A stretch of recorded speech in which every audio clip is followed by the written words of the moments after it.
ನಮಸ್ತೆ ಸ್ನೇಹಿತರೆ, ಧರ್ಮಸಾರಂ ಯೂಟ್ಯೂಬ್ ಚಾನಲ್ಗೆ ಆತ್ಮೀಯವಾದ ಸ್ವಾಗತ. ಇಲ್ಲಿ ಹರಿತಕ್ಕಂಥ ವಿಶಾಲವಾದ ನದಿ ಯಾವುದು ಅಂದ್ಕೊಂಡ್ರಾ? ಇದೇ ತುಂಗಭದ್ರಾ ನದಿ. ಮಂತ್ರಾಲಯಕ್ಕೂ ಪಂಚಮುಖಿ ಆಂಜನೇಯನ ದೇವಸ್ಥಾನಕ್ಕೂ ನಡುವೆ ಹರಿಯುವಂಥ ವಿಶಾಲವಾದ ಬೃಹತ್ತಾದ ನದಿ.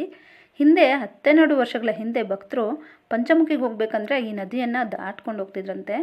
ನದಿ ನೀರಿನ ರಭಸ ಹೆಚ್ಚಿದ್ದಾಗ ತೆಪ್ಪವನ್ನು ಬಳಸ್ಕೊಂಡು ಹೋಗ್ತಿದ್ರಂತೆ. ಇತ್ತೀಚೆಗೆ ರಾಯರ ದರ್ಶನಕ್ಕೆ ಬಂದಂತಹ ಬಹುತೇಕ ಭಕ್ತರು ಪಂಚಮುಖಿಗೆ ಬರ್ತಾರೆ. ಹಾಗಾಗಿ ಆಟೋ ಮತ್ತು ಟ್ಯಾಕ್ಸಿ ಮಾಡಿದ್ದಾರೆ. ನೋಡಿ, ಇದೆ ಆಂಜನೇಯ ದೇವಸ್ಥಾನ. ಇದು ದೇವಸ್ಥಾನದ ಮುಖ್ಯ ದ್ವಾರ. ಈ ದೇವಸ್ಥಾನಕ್ಕೆ 2 ಕಡೆಯಿಂದ ಎಂಟ್ರೆನ್ಸ್ ಇದೆ. ಇನ್ನೊಂದು ಬಲಭಾಗದಿಂದ ಎಂಟ್ರೆನ್ಸ್ ಇದೆ. ದೇವಸ್ಥಾನದ ಒಳಗಡೆ ಯಾವುದೇ ರೀತಿಯ ವಿಡಿಯೋ ಮಾಡೋದಕ್ಕಾಗಲಿ ಚಿತ್ರೀಕರಣ ಮಾಡೋದಕ್ಕಾಗಲಿ ಅವಕಾಶ ಇಲ್ಲ. ಈ ಪವಿತ್ರವಾದ ಸ್ಥಳ ಏನಿದೆ, ಇದು ಹಿಂದೆ ದೊಡ್ಡ ಪವಾಡ ಮನೆ ನಡೆದಂತಹ ಒಂದು ಅದ್ಭುತವಾದ ದೇವಸ್ಥಾನ. ಬನ್ನಿ ಈ ದೇವಸ್ಥಾನದ ಹಿನ್ನೆಲೆ ಏನು ಅಂತ ನೋಡೋಣ. ಸುಮಾರು 300 ವರ್ಷಗಳ ಹಿಂದೆ ಗುರು ರಾಘವೇಂದ್ರ ಸ್ವಾಮಿಗಳು 12 ವರ್ಷಗಳ ಸುದೀರ್ಘವಾದ ತಪಸ್ಸನ್ನು ಮಾಡಿರ್ತಾರಂತೆ ಈ ಸ್ಥಳದಲ್ಲಿ. ಇವರ ತಪಸ್ಸಿಗೆ ಮೆಚ್ಚಿದಂತಹ ಆಂಜನೇಯ ಪಂಚಮುಖಿಯಾಗಿ ದರ್ಶನವನ್ನು ನೀಡ್ತಾರಂತೆ.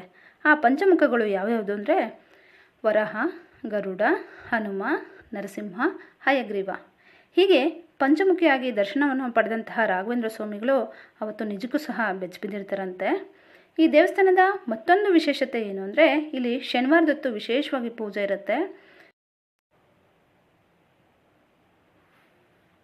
ಹೀಗೆ ಮುಂದೆ ನೋಡಿದ್ರೆ ಆಂಜನೇಯ ಸ್ವಾಮಿಯ 2 ಪಾದರಕ್ಷೆಗಳನ್ನು ನಾವು ನೋಡ್ಬೋದು. ಹಳೆಯ ಮತ್ತು ಹೊಸ ಪಾದರಕ್ಷೆಗಳು. ಹೊಸ ಪಾದರಕ್ಷೆಗಳನ್ನು ಸ್ವಾಮಿ ಇವತ್ತಿಗೂ ಸಹ ರಾತ್ರಿ ಹೊತ್ತು ಬಂದು ಧರಿಸಿ ಲೋಕ ಕಲ್ಯಾಣಕ್ಕೋಸ್ಕರ ಸಂಚಾರ ಮಾಡ್ತಾರಂತ ಹೇಳಲಾಗುತ್ತೆ. 5 ವರ್ಷಕ್ಕೊಂದ್ಸಲ ನೋಡಿದ್ರೆ ಈ ಪಾದರಕ್ಷೆಗಳು ಸೌದಿರುತ್ತಂತೆ. ಹಾಗಾಗಿ ಭಕ್ತರು ಹೊಸದಾಗಿ 5 ವರ್ಷಕ್ಕೊಂದ್ಸಲ ಮಾಡಿಸ್ಕೊಡ್ತಾರಂತೆ. ಅದೆಲ್ಲವನ್ನು ನೋಡಿಕೊಂಡು ಹಾಗೆ ಕೆಳಭಾಗಕ್ಕೆ ಬಂದರೆ ನೋಡಿ, ಇಲ್ಲಿ ತುಂಬಾ ಅಂಗಡಿಗಳನ್ನು ನೀವು ನೋಡ್ತಾ ಇದ್ದೀರಾ. ಭಾಳಷ್ಟು ಅಂಗಡಿಗಳಾಗಿದ್ದಾವೆ. ಇದೆಲ್ಲ ಇತ್ತೀಚೆಗಾಗಿರುವಂಥದ್ದು.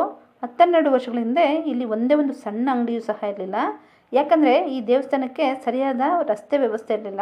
ಕಾಲ್ದಾರಿ ಇತ್ತಂತೆ. ಕಾಲ್ದಾರಿ ಅಕ್ಕಪಕ್ಕದಲ್ಲಿ ತುಂಬಾ ಪೊದೆಗಳು, ಬೆಟ್ಟ ಗುಡ್ಡಗಳು, ಅರಣ್ಯ ಪ್ರದೇಶ, ನಿರ್ಜನ ಪ್ರದೇಶ ಆಗಿರೋದ್ರಿಂದಾಗಿ ಹೆಚ್ಚಿನ ಭಕ್ತರು ಬರ್ತಿರ್ಲಿಲ್ಲ. ಇತ್ತೀಚೆಗೆ ರಾಯರ ದರ್ಶನಕ್ಕೆ ಬಂದಂತಹ ಬಹುತೇಕ ಭಕ್ತರು ಇಲ್ಲಿಗೆ ಬರೋದ್ರಿಂದಾಗಿ ಎಲ್ಲ ರೀತಿಯ ಸೌಲಭ್ಯಗಳನ್ನು ಸಹ ಕಲ್ಪಿಸ್ಕೊಟ್ಟಿದ್ದಾರೆ. ದೇವಸ್ಥಾನವನ್ನು ನೋಡಿಕೊಂಡು ಹಾಗೆ ಸ್ವಲ್ಪ ಹಿಂದೆ ಹೋದರೆ ಬಂಡೆಯಲ್ಲೇ ಆಂಜನೇಯ ಸ್ವಾಮಿಗೆ ಹಾಸಿಗೆ ಮತ್ತು ದಿಂಬು ರಚನೆ ಆಗಿರೋದನ್ನು ನಾವು ನೋಡ್ಬೋದು. ಅದರ ಹೋಲಿಕೆ ಹಾಸಿಗೆ ಮತ್ತು ದಿಂಬನ್ನೇ ಹೋಲುತ್ತೆ. ಅಲ್ಲಿ ಇವತ್ತಿಗೂ ಸಹ ಸ್ವಾಮಿ ಬಂದು ವಿಶ್ರಾಂತಿಯನ್ನು ಪಡಿತಾರೆ ಅಂತ ಹೇಳಲಾಗುತ್ತೆ. ಅದನ್ನು ನೋಡಿಕೊಂಡು ಸ್ವಲ್ಪ ಮುಂದುವರೆದ್ರೆ ಅಂದರೆ ಒಂದು 50 ಹೆಜ್ಜೆ ದೂರದಲ್ಲಿ ನೋಡಿ, ದೂರದಲ್ಲಿ ಒಂದು ಬಂಡೆ ಕಾಣಿಸ್ತಿದ್ದಿಲ್ಲ. ಆ ಬಂಡೆಯ ಕೆಳಗಡೆ ಮಹಾಲಕ್ಷ್ಮಿ ಅಮ್ಮ ಉದ್ಭವ ಮೂರ್ತಿಯಾಗಿ ನಿಲ್ಲಿಸಿದ್ದಾರೆ. ನಮ್ಮ ರಾಘವೇಂದ್ರ ಸ್ವಾಮಿಗಳು ಪ್ರತಿನಿತ್ಯವೂ ಸಹ ಈ ದಾರಿಯಲ್ಲಿ ಸಂಚರಿಸ್ತಾ ಅಮ್ಮನ ಹತ್ರ ಹೋಗಿ ಪ್ರಾರ್ಥನೆಯನ್ನು ಮಾಡಿಕೊಂಡು ದೀಪ ಹಚ್ತಿದ್ರಂತೆ. ರಾಯರು ನಡೆದಂತಹ ಈ ಪುಣ್ಯ ಭೂಮಿ, ಈ ಪುಣ್ಯ ಸ್ಥಳ ಏನಿದೆ, ಜಗತ್ತಲ್ಲೇ ಅತಿ ಶ್ರೇಷ್ಠವಾದ ಒಂದು ಸ್ಥಳ ಅಂತ ನಾನು ಭಾವಿಸ್ತೀನಿ. ಯಾಕಂದರೆ ರಾಯರು ಸಂಚಾರ ಮಾಡುವಾಗ ಅವರ ಕಾಲಿಗೆ ಯಾವುದಾದ್ರು ಒಂದು ಸಣ್ಣ ಕಣ ತಾಗಿ ಆ ಕಣ ಇವತ್ತಿಗೂ ಅಲ್ಲಿದ್ದು ಯಾರಿಗಾದರೂ ಅದು ತಾಗಿದ್ರೆ ಅವ್ರಿಗೆ ಕೋಟಿ ಜನ್ಮದ ಪುಣ್ಯ ಸಿಗುತ್ತೆ ಅಂತ ನಾನು ಭಾವಿಸ್ತೀನಿ. ಈ ಭೂಮಿ ಮೇಲೆ ಅಂಥ ಭಾಗ್ಯಶಾಲಿಗಳು ಯಾರಿದ್ದಾರೋ ಗೊತ್ತಿಲ್ಲ. ನೋಡಿ, ಇದೇ ದೇವಸ್ಥಾನ. ತುಂಬ ಕಿರಿದಾದ ಪ್ರದೇಶ, ದೊಡ್ಡ ಬಂಡೆ ಇದೆ ಮೇಲೆ. ತಳದಲ್ಲೇ ಅಮ್ಮ ಉದ್ಭವ ಮೂರ್ತಿಯಾಗಿ ನಿಲ್ಲಿಸಿರೋದು. ನೋಡಿ, ಬಲಭಾಗದಲ್ಲೆಲ್ಲ ಭಕ್ತರಿದ್ದಾರೆ. ಚಿಕ್ಕ ಜಾಗ ಆಗಿರೋದ್ರಿಂದಾಗಿ ಇಲ್ಲಿ ಹೆಚ್ಚೆತ್ತು ಜನರು ನಿಂತ್ಕೊಳ್ಳೋಕ್ಕೆ ಅವರು ಅವಕಾಶ ಮಾಡ್ಕೊಳ್ಳಲ್ಲ ಅರ್ಚಕರು. ಎಡಭಾಗದಲ್ಲೇ ಅಮ್ಮ ಇರೋದು. ಯಾರಿಗೂ ಸಹ ಅಲ್ಲಿ ಹೆಚ್ಚೊತ್ತು ನಿಂತ್ಕೊಳ್ಳೋಕ್ಕೆ ಬಿಡೋದಿಲ್ಲ ಅವರು. ತುಂಬಾ ಸುಂದರವಾದ ಮೂರ್ತಿ. ಅಮ್ಮನಿಗೋಗಿ ದೀಪ ಹಚ್ಚೋರು ಇಲ್ಲೇ ದೀಪ ಹಚ್ಚಕ್ಕೆ ಎಣ್ಣೆ ಕೊಡ್ತಾರೆ. ನೋಡಿ, ಇಲ್ಲಿ ಎಣ್ಣೆ ಇದೆ. ಎಣ್ಣೆ ತೊಗೊಂಡೋಗಿ ದೀಪ ಹಚ್ಬೋದು. ಹಾಗೆಯೇ ಇಲ್ಲಿ ಲಕ್ಷ್ಮೀ ಚಕ್ರ ಕೊಡ್ತಾರೆ. ಲಕ್ಷ್ಮೀ ಚಕ್ರನ ತೊಗೊಂಡೋಗಿ ಮನೆಯಲ್ಲಿ ಕಟ್ತಾರೆ.